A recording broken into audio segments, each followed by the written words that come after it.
How will you feel when you first meet the person God will lead you to marry one day? In many ways, this is a unique experience. Thus, many of us will have different feelings compared to each other. However, there also are some overarching feelings that will be necessary if a relationship is going to happen one day. Therefore, here are 5 feelings God will give you when you meet the person He wants you to marry one day. Number 1, when you meet the person God wants you to marry one day, He will give you an openness towards this person. Some of us are more naturally closed off than others, and the Bible is clear that we must guard our hearts and avoid infatuation. So I'm not saying you should expect to feel an instant openness and have zero hesitation when you first meet the person God will lead you to marry one day. However, if you have feelings that this person should not be trusted, or you're just in a place where you know you can't open up to someone at all right now, this is probably not the person God has for you. While the story of how God brought Isaac and Rebekah together is extreme, notice the openness Rebekah had. And they called Rebekah and said to her, "Will you go with this man?" She said, "I will go."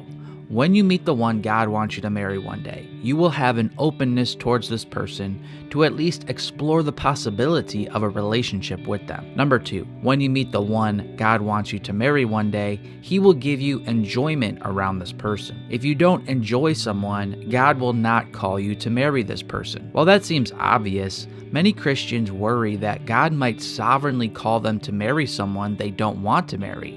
But this is a misunderstanding of how God's sovereignty and man's choices work together. Marriage is an option for people who want it. It's not a command for all Christians. Thus, when God sovereignly ordains for you to marry someone, you will also have the desire within you to do this very thing. You may not have that feeling right away, but when God calls you to actually get married, He will first give you the desire for this. As Philippians 2:13 states, "For God is working in you, giving you the desire and the power to do what pleases Him." Number 3, when you meet the one, God will give you acceptance of the unknowns. We've all heard those stories of people who've laid eyes on their future spouse and who then claim to instantly have heard God say, "That is your future spouse." I'm in no way trying to discount those people's experiences. However, there are far more stories of people who have seen someone and then felt God say that was their future spouse who ended up being wrong. When Jesus was being led into the will of the Father for Him, He prayed, "Father, if you are willing, remove this cup from me. Nevertheless, not my will, but yours be done." When you're in the Lord's will, you won't always know the details in the future, but you will have a submission that allows you to obey Him. Thus, it's not realistic to think God will tell you who your future spouse is before you go through a wise dating or courting process to see if you two would make a biblical couple together. So rather than an assurance that this is your future spouse, God will more likely give you the feeling of acceptance that you don't know the future with this person, but you will be able to live with this unknown as you try to figure out God's will for you both. And if you're finding value in this video, a thumbs up goes a long way because it helps this content spread to other people who might need to see it. Number 4, when you meet the person God wants you to marry one day, you will feel a physical attraction towards them. Will your future husband have all the physical qualities you've always wanted in a man? Maybe, but probably not. Will your future wife resemble a famous actress that you've always thought was very attractive?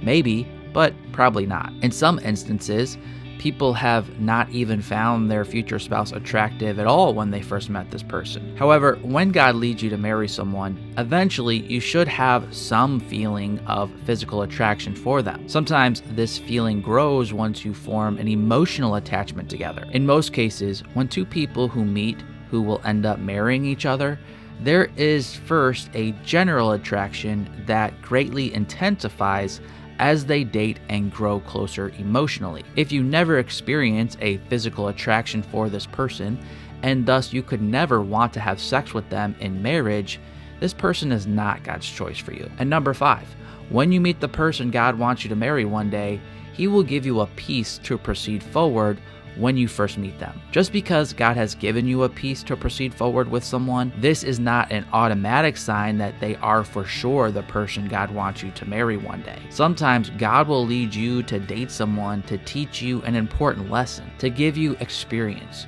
or to show you that they are not the one. However, if you never have peace to proceed forward with someone, then this is a clear sign this is not the person God wants for you. When you meet the one, God probably won't give you a vision for the distant future, but He will give you peace in the present so you and this person can form a healthy relationship that progresses forward in a wise way. Follow the peace.